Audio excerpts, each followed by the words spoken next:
할렐루야. 일반적으로 우리는 행복을 결정하는 가장 중요한 요소 중에 하나로 대체로 환경을 생각하게 됩니다. 그러나 실제로는 좋은 환경에 산다고 해서 늘 행복하고 즐거운 것은 아닙니다. 한번 생각해 보세요. 인류 역사상 에덴 동산처럼 좋은 환경은 없었습니다. 가장 완벽한 조건이 주어진 곳이었습니다.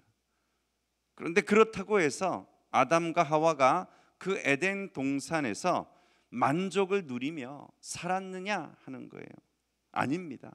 그들은 그 풍성하고 아름다운 환경에서도 선악과에 대한 욕심이 그들을 타락시키고 불순종하면서 결국엔 다 빼앗기고 에덴에서 추방되면서부터 그들의 인생은 마이너스 삶으로 전락하게 되고 말았습니다. 반면에 오늘 본문의 사도 바울의 같은 경우는요, 감옥 안에 있으면서도 기뻐하고 있습니다. 명예와 신분도 빼앗기고 자유도 다 빼앗긴 것 같은데, 그야말로 마이너스 인생이 된 것 같은데 오히려 더하기 삶을 살았다는 것입니다. 그래서 우리는 오늘 질문해 봐야 합니다. 도대체 왜 똑같은 환경에서 사는데 누구는 행복하고 누구는 불행하게 살까? 어떤 사람은 감옥에서도 기뻐하는데 어떤 사람은 왜 안락하고 평안한 환경에서도 우울한 인생을 살아가고 있는지 물어봐야 합니다. 그런 의미에서요, 오늘 특별 새벽 기도회 셋째 날 우리가 함께 나누고자 하는 주제는 바로 인생의 기쁨을 더하라 하는 것입니다. 오늘도 같이 한번 따라해 볼까요? 인생의 기쁨을 더하게 하라. 한 번 더 하죠. 인생의 기쁨을 더하게 하자. 사랑하는 여러분, 정말이지요. 우리가 살다 보면 때때로 우리 인생에 꼭 기쁨이 필요한 순간이 있습니다. 제가 최근에 읽은 책 가운데 아주 인상 깊었던 책이 하나 있는데요. 미국의 성공 신화로 유명한 팀 하스 그룹, 그 주차 시설을 관리하는 그룹인데요. 그 그룹의 회장이었던 하형록 회장님의 간증이 담긴 책입니다. 기독교인으로 비즈니스하기라고 하는 P31, 거기 P31은 잠언 31장을 말하는데요. 그 잠언 31장대로 경영하는 사람이었습니다. 지금도 많은 그런 집회와 또 컨설팅, 그리고 그리스도인 실업 경영인들을 상대로 많은 가르침을 주고 있습니다. 그가 한창 미국에서 성공하고 승승장구하던 시절 잘 나가던 건축 회사가 부도가 나는 바람에 하루아침에 실업자가 돼요. 그런데 거기에 엎친 데 덮친 격으로 심장에 이상이 생겨서 29살밖에 되지 않은 그 시절에 무려 2번이나 큰 심장 이식 수술을 받게 되었다고 합니다. 한동안 2딸과 아내가 있는 그 집안의 분위기가 엄청나게 어두운 거예요. 가족 모두가 다 우울에 빠져 있었습니다. 그때 아내가 자신의 금목걸이를 팔아서 그날 저녁 평소 남편과 가까이 지내던 지인들을 초청해서 풍성한 저녁 만찬을 베풀었다고 합니다. 나중에 이 소식을 듣게 된 사람들이 그녀를 비난했습니다. 아니, 이럴 때일수록 낭비하지 말고 한 푼이라도 아껴서 살림에 보태야지, 무슨 파티냐. 그 얘기를 들은 아내가 이렇게 대답했다고 합니다. 그날 저녁이야말로 우리 가족들에게는 기쁨이 필요했기 때문입니다. 하형록 회장은 그때의 심정을 이렇게 고백했습니다. 아내는 그날 돈보다 건강보다 기쁨이 더 중요하다는 사실을 깨닫게 해주었고, 그날 이후로 내가 다시 용기를 내어 새로운 도전을 시작해서 오늘날 이와 같은 성공을 이룰 수 있었다고 간증합니다. 그렇습니다, 여러분. 힘들고 어려울 때일수록 우리에겐 기쁨이 더해져야만 합니다. 지금 이 순간에 혹시 이 자리에도 물질의 어려움 때문에, 육신의 질병 때문에, 마음의 상처와 상실 때문에 하루를 정말 힘들게 버티고 있는 성도님들이 계시다면 부디 오늘 여러분의 인생에 기쁨이 더해지기를 축원합니다. 그리하여 마이너스 인생에서 다시 플러스 인생으로 거듭나시기를 먼저 주님의 이름으로 축원합니다. 여러분, 중요한 건요, 우리가 예수 잘 믿는다고 해서 저절로 기쁨이 넘쳐나고 매일매일 환희에 찬 인생을 사는 것은 아니라는 거예요. 우리에게도 기쁨을 빼앗기는 순간이 있습니다. 다윗도, 그렇게 일평생 하나님을 찬양했던 다윗도 오늘 기쁨을 빼앗기고 고통 속에서 절망할 때가 있었어요. 아니, 예수님도 십자가 앞에서 너무너무 괴롭고 힘들어 엎드려 탄식하며 고통할 때가 있었어요. 여러분, 우리라고 해서 날마다 기쁨이 넘치는 삶을 사는 건 아닙니다.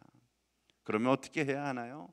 어떻게 우리 인생에 기쁨을 더하며 살 수 있을까요? 특별히 오늘 우리가 읽은 이 본문을 보시면 우리가 신앙생활 하면서 더하기 인생을 살지 못하도록 가로막고 기쁨을 빼앗아가는 장애물이 있다고 말씀하고 있습니다. 그것이 무엇인가요?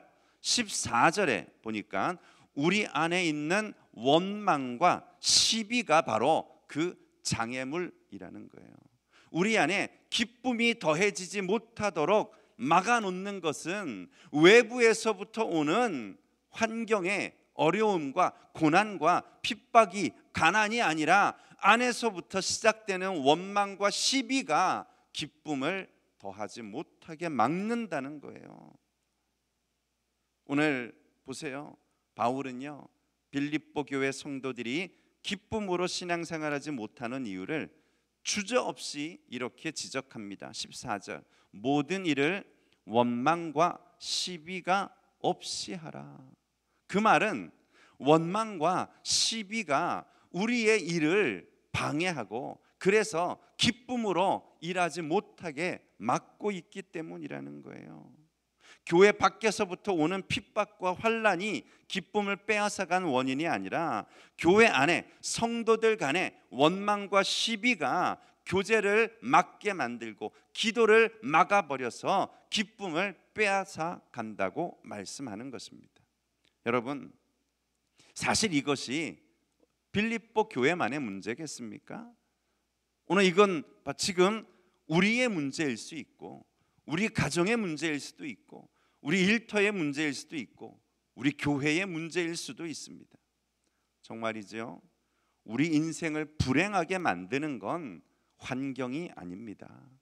물질이 부족하고 몸이 연약하고 일이 너무 많아 피곤해서 마이너스 인생이 되는 게 아니라 원망과 시비가 우리 안에 있는 기쁨을 빼앗아가 버릴 때, 그때 가난한 인생이 되고 그때 적자 인생이 될 수밖에 없다는 사실을 잊지 마시기 바랍니다. 여기 원망이라는 단어는요, 우리 마음에서부터 쌓인 불만이 바깥으로 표출되는 것을 말하고요, 시비는 우리의 머리로 서로 논쟁하고 다투려는 태도를 시비로 표현하고 있습니다. 우리 입에서 계속 원망의 말이 나오고 우리 머리에서 계속 시비할 거리가 떠오르기 시작하면 제일 먼저 기쁨이 사라집니다. 그러면 은혜도 사라지고 찬송할 마음도 사라지고 기도할 마음도 사라지게 됩니다. 그때부터 우리 인생은 마이너스가 되는 거예요. 무엇보다 성경에서 이 원망과 시비는 하나님이 가장 싫어하시는 것 중에 하나라고 말씀하고 있습니다. 왜냐하면 원망과 시비는 자기 자신만이 아니라 주위에 있는 다른 사람들까지도 전부 다 불행하게 전염시켜 버리기 때문입니다. 여러분 잘 아시는 것처럼 이스라엘 백성들이 왜 가나안에 들어가지 못하고 광야에서 다 죽었어요? 목말라 죽었어요? 배고파 죽었어요? 아니에요. 40년 동안 그들은 아무것도 없는 가운데 살면서도 결코 목말라 죽고 배고파 죽은 적 없어요. 아파 죽지 않았어요. 왜 죽었어요? 원망하고 불평하다가 죽었어요. 그리고는 차라리 애굽에서 나를 죽게 놔두지 왜 여기까지 끌고 왔냐, 고생시키냐고 시비 걸었어요. 여러분 항상 그렇습니다. 마음에 원망이 있으면 자꾸 시비하게 돼 있어요. 괜히 성도들 간에 서로 교제하다가 자꾸 시비가 나면 그건 그분 안에 지금 쌓인 원망이 있기 때문에 자꾸 시비하는 거예요. 보세요. 이렇게 원망하고 시비하는 이스라엘 백성들의 마음속에는요, 어느 순간 가나안에 도착했다는 기쁨이 사라져 버렸어요. 그 어느 누구도 가나안 땅에 앞에 놓고 하나님께 감사 찬양하자고 말하는 사람 한 명도 없었습니다. 결국엔 원망과 시비로 가득 차 기쁨을 빼앗긴 이스라엘 백성들을 향해서 하나님이 뭐라고 말씀하셨나 하면요, 민수기 14장 28절입니다. 여러분 우리 화면을 보시면서 같이 한번 읽어볼까요? 하나님이 이렇게 분명하게 말씀하십니다. 함께 읽습니다. 이스라엘 자손이 나를 향하여 원망하는 말을 내가 들었노라. 그들에게 맹세하노니 너희 말이 내 귀에 들린 대로 내가 너희에게 행하리라. 너희 말이 내 귀에 들린 대로 내가 너희에게 행하리라. 여러분 우리가 저 세상 사람들처럼 심심하면 죽겠다 말하지 마십시오.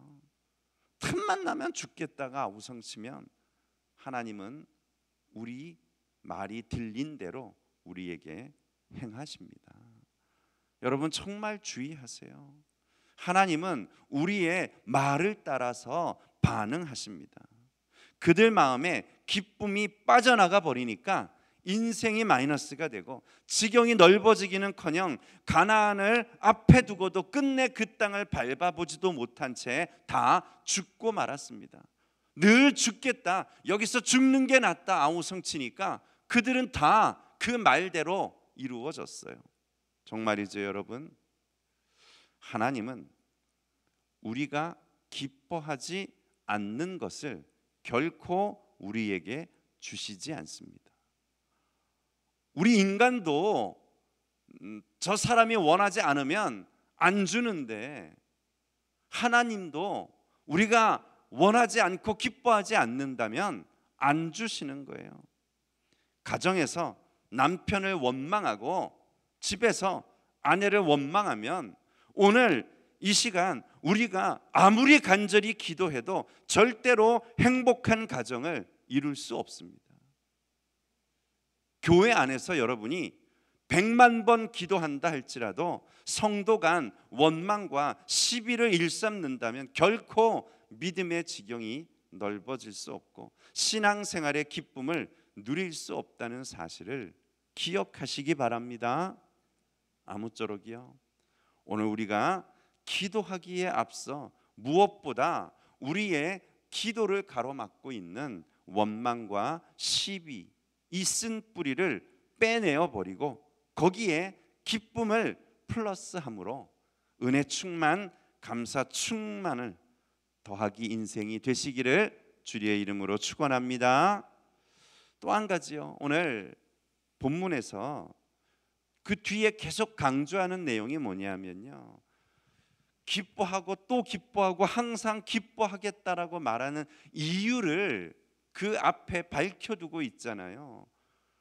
오늘 사도 바울이 내가 기뻐하고 또 기뻐하겠다고 하는 이유는 다름 아닌 진정한 헌신과 섬김 때문입니다. 다시요. 여러분, 우리가 돈이 있어야 기뻐하고 물질이 있어야 기뻐하고 건강해야 기뻐하는 것만은 아닙니다. 우리 인생에 기쁨을 더하려면 꼭 돈이 필요하고 건강이 필요한 게 아니라는 거예요. 정말 우리 인생에 기쁨을 더하려면 헌신과 섬김을 통해서 우리 인생의 기쁨을 더할 수 있다는 것입니다. 오늘 말씀 가운데 17절, 18절을 한번 같이 읽어보십시다. 우리 한번 다 같이 읽습니다. 만일 너희 믿음의 재물과 섬김 위에 내가 나를 전제로 드릴지라도 나는 기뻐하고 너희 무리와 함께 기뻐하리니 이와 같이 너희도 기뻐하고 나와 함께 기뻐하라. 도대체 지금 바울이 왜 자꾸 기뻐하라고, 기뻐하자고 자꾸 강조하고 있어요? 그 위에 뭐가 있어요? 오늘 아무것도 없어요. 지금 여기 기뻐하자고 말하는 건 바로 바울 자신을 전제로 드리겠다는 그 서원에 달려 있습니다. 여기 전제라고 하는 말은요, 하나님께 제사 드릴 때 제일 마지막 단계로 제물 위에 포도주를 붓는 그 단계가 바로 전제라고 하는 단어입니다. 다시 말하면 지금 바울은 성도들이 드리는 기도와 섬김의 제물 위에 자기의 모든 수고와 헌신을 마지막 피 한 방울까지 다 쏟아붓겠다는 의지를 표현하고 있는 것입니다. 무슨 뜻이에요? 우리가 주를 위해 온 몸을 바치고 우리가 몸된 교회를 위해서 기도하고 헌신하는 것을 통해서도 얼마든지 우리 인생의 기쁨을 더할 수 있다고 말씀하는 것입니다. 다시요. 코로나 기간 동안 우리가 경험한 것들을 한번 되돌아보십시오. 매주 교회 나와서 하루 종일 예배하고 봉사하고 새벽기도 참여하고 구역 예배 드리고 식당 설거지하는 거 힘들어 죽겠다 난리였지만 정작 지난 2년이 넘도록 그저 주일 예배 딱 1시간 드리고는 후다닥 다 그냥 집으로 돌아가 아무것도 안 하는 동안 교회 안에 웃음은 사라져 버렸습니다. 신앙생활의 기쁨이 사라졌습니다. 아무것도 안 하면 여러분이 그토록 소원했던 예배 한번 드리고 편안하게 주일을 보내면 기쁨이 더해질 것 같은데 그렇지 않았어요. 그렇지 않았어요. 수요 예배도 없고 주일 오후 예배도 없고 금요 기도회도 없고 지난해에는 성탄 예배도 송구영신 예배도 없었어요. 목사로서 육신이 얼마든지 쉴 수 있었던 것 같은데 힘들었어요. 안 기뻤어요. 그렇습니다, 여러분. 성도의 기쁨은 육신의 편안함이나 안락함에 있지 않다는 말이에요. 이해하시겠습니까? 수고와 노력 없는 인생이 절대로 행복한 삶이 아닙니다. 땀 흘려 수고한 농부에게 수확의 기쁨이 있는 것입니다. 피 흘리는 고통 속에서 자식을 낳은 산모에게 해산의 기쁨이 있는 것입니다. 인내와 사랑으로 그 결실을 맺어 제자들을 졸업시킨 선생님에게 가르치는 기쁨이 있는 거예요. 헌신하고 그리고 치료하고 오늘 돌보던 환자가 건강하게 퇴원하는 모습을 보는 의사에게 기쁨이 있는 것입니다. 목사도 똑같아요. 죽어도 예수 안 믿을 것 같은 사람이 교회 나와서 신앙생활 잘하는 걸 바라보는 목사에게 기쁨이 있는 것입니다. 새벽마다 밤마다 눈물로 부르짖는 성도들과 함께 신앙생활하는 것보다 더 큰 기쁨이 어디 있겠습니까? 그렇다면 마지막으로 여러분에게 묻습니다. 지금 여러분은 인생에 그런 기쁨을 더하고 있습니까? 환경이 좋으면 기뻐하고 힘들면 원망하고 시비하는 그런 거 말고 다른 사람을 위해 봉사하고 섬기며 기도하는 가운데 얻게 되는 참된 기쁨이 여러분에게 있는가 하는 것입니다. 그것이 없다면 새해 여러분 인생에 기도의 기쁨을 더할 수 있기를 축원합니다. 여러분 올 한 해 섬김의 기쁨을 맛볼 수 있기를 원합니다. 거기에 헌신의 기쁨을 더함으로 여러분 인생이 지경이 넓어지고 오늘 여러분의 삶이 풍성해지고 더하기 인생으로 넘쳐나기를 다시 한번 주님의 이름으로 축원합니다. 우리 이제 이 시간에 함께 같이 말씀을 기억하면서